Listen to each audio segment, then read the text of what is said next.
It's a special late night edition of Sundry News for Friday. Yes, it is still technically Friday, July 10th. I'm about to fall asleep, but I can do this. We can do this. I am determined. We have a 3-pack of Daily Wire emails for today. And probably a lot more than 3 yawns are going to happen. Apologies in advance. The Daily Shapiro, sponsored by ExpressVPN. De Blasio suggests ban on public gatherings like parades or fairs. Black Lives Matter protests are different because the message is just too important. Insufferable. Watch. Bath and Body Works manager says fuck Donald Trump to man simply for wearing a Trump face mask. Good for that guy. Obviously not the manager. The guy in the mask. Dead cat gets voter registration application in the mail. I heard about that. Silly. Very silly.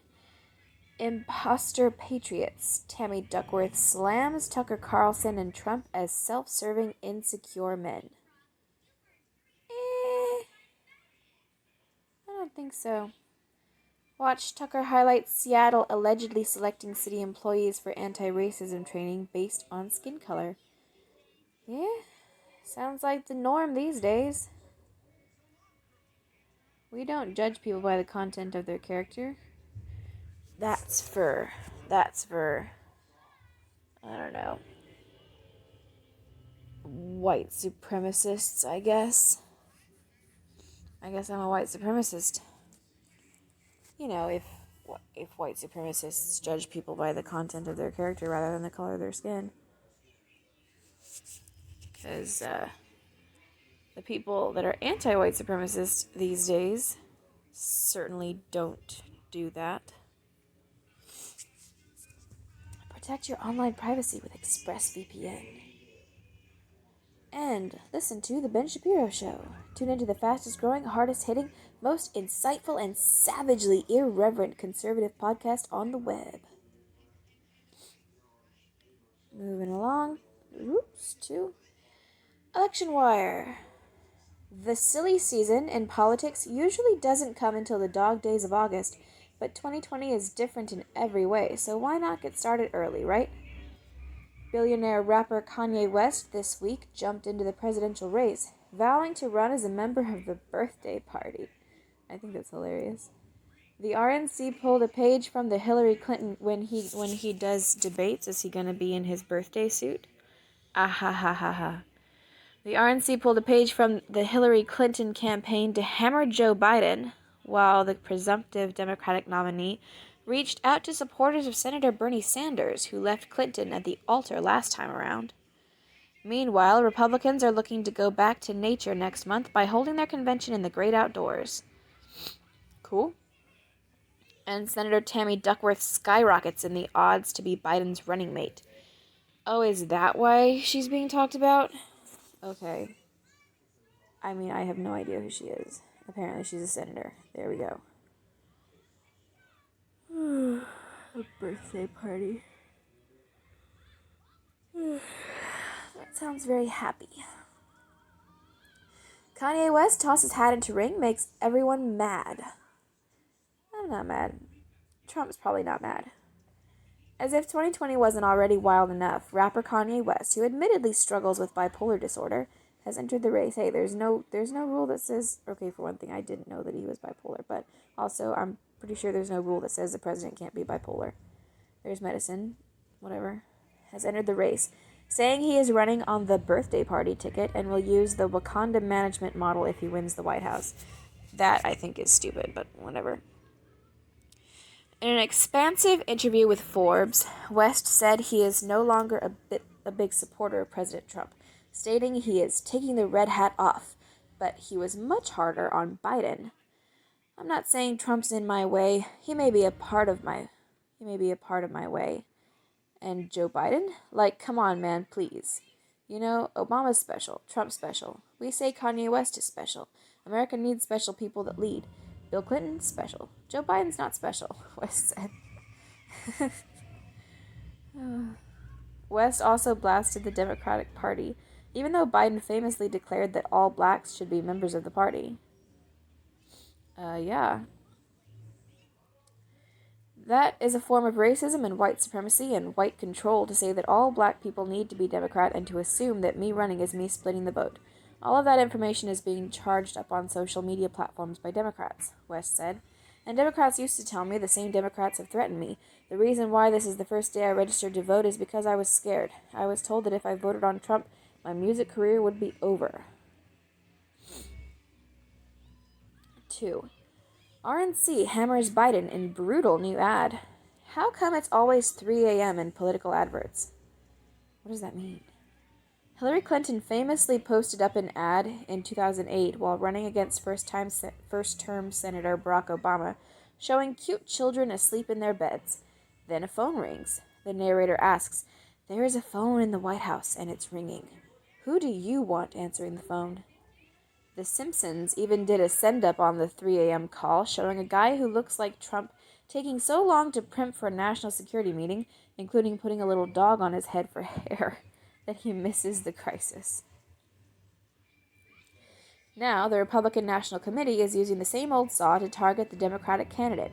The ad, titled "Joe Biden, Unfit to Lead," repeatedly highlights Biden struggling to speak coherently and features two top Democrats, Senator Cory Booker and Obama senior advisor David Axelrod. "It's 3 a.m. and your children are safe and asleep, but there's a phone in the White House and it's ringing. Something is happening in the world. Your vote will decide who will answer that call," the narrator says. Then Booker says, "There's a lot of people who are concerned about Joe Biden." And Axelrod chimes in with, "He kind of bumps along, kind of Mr. Magooing his way through this." Oh, that's funny. Yeah, Mr. Magoo. 3. Biden swoops left in attempt to woo Bernie bros. After Hillary Clinton beat Senator Bernie Sanders in the 2016 race for the Democratic presidential nomination, leaked emails from the Democratic National Committee showed that the system was rigged against him and in favor of Clinton. That was July. Come November 2016, Sanders supporters stayed home and Clinton lost badly. Biden isn't making the same mistake Clinton did. He's moving left in an attempt to woo the Bernie bros. This week, the presumptive nominee debuted a series of unity guidelines authored with the help of a Biden-Bernie unity task force that draws some progressive policies directly from Sanders' agenda. The unity plan is designed to prevent clashes between Biden supporters and Sanders supporters during the Democratic National Convention's policy platform sessions, and the task force is charged with making recommendations directly to the DNC to avoid conflicts between moderates and progressives. Sanders gave a tepid endorsement of the plan. "Though the end result is not what I or my supporters would have written alone, the task forces have created a good policy blueprint that will move this country in a much-needed progressive direction and substantially improve the lives of working families throughout our country." Okay. A much-needed progressive direction, because progress for the sake of progress itself is virtue.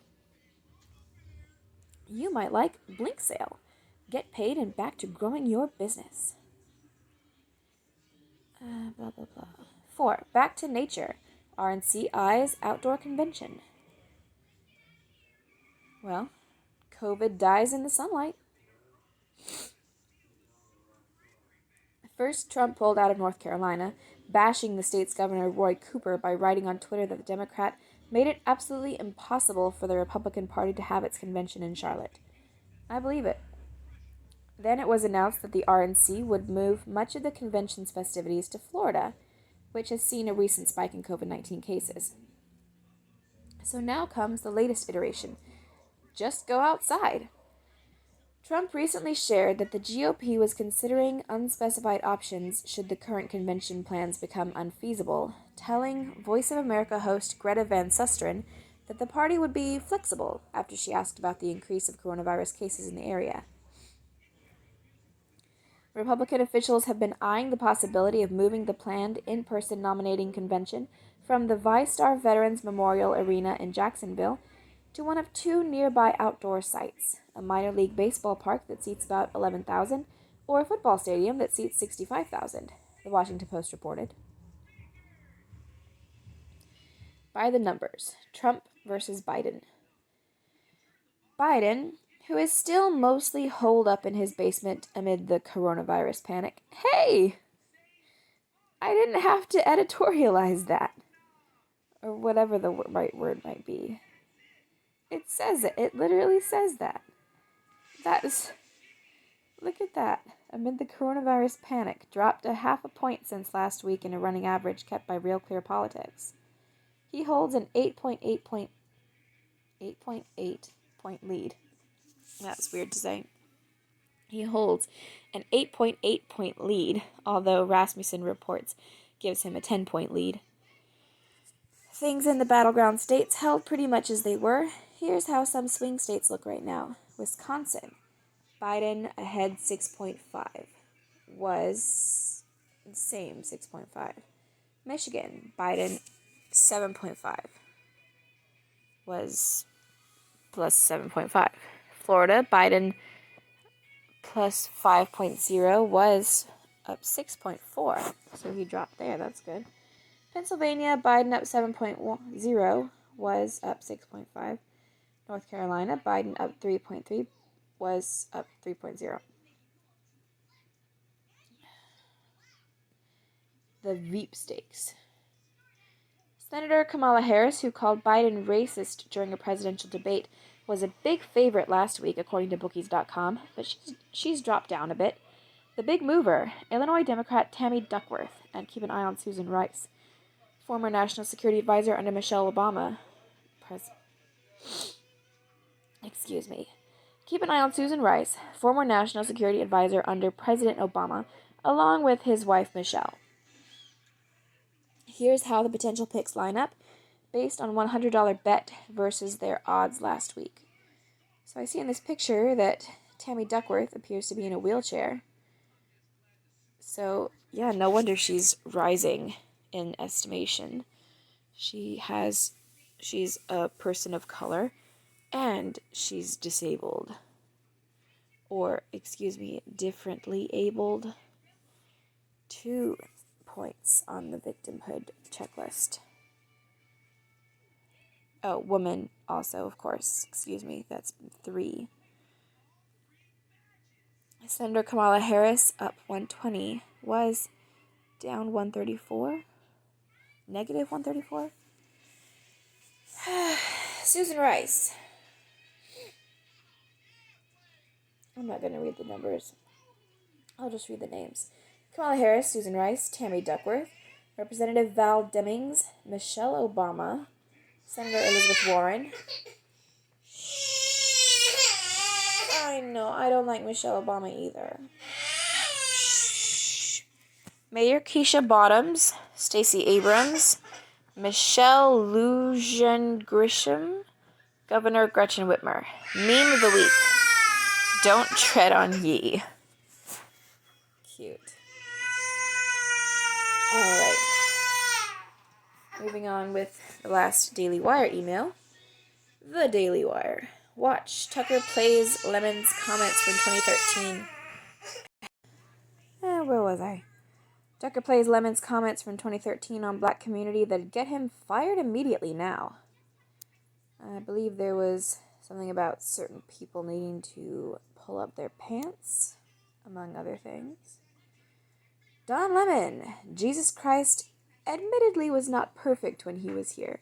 No, dude, that's the whole thing. That's the whole thing about Jesus, is he lived a perfect life. Yeah. Admittedly was, who the fuck is admitting this?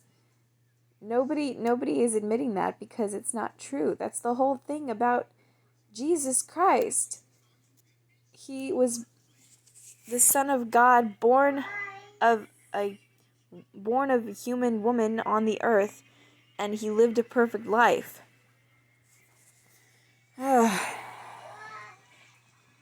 Treasury Secretary backs another round of coronavirus stimulus checks. When you might see some cash? Well, they're supposed to be making a decision by July 20th. Because that's when the next recess starts, I think. Black sportscaster on Deshaun Jackson sharing anti-Semitic quote. Whites never have to disavow. The thing about Shannon Sharp is, sometimes he's a fucking moron. It's like he has a very selective attention span. Like, extremely selective. Because this is just total and utter bullshit. I mean, just one example. Drew Brees recently. And obviously there's more. City mandates masks, threatens up to a year in jail for repeat violators. That's some city in Colorado. Fuck you guys. There's some ads. Somebody's fingers that I'm guessing is supposed to look like a butt if you're scrolling down. You're scrolling past quickly. Alright, moving along.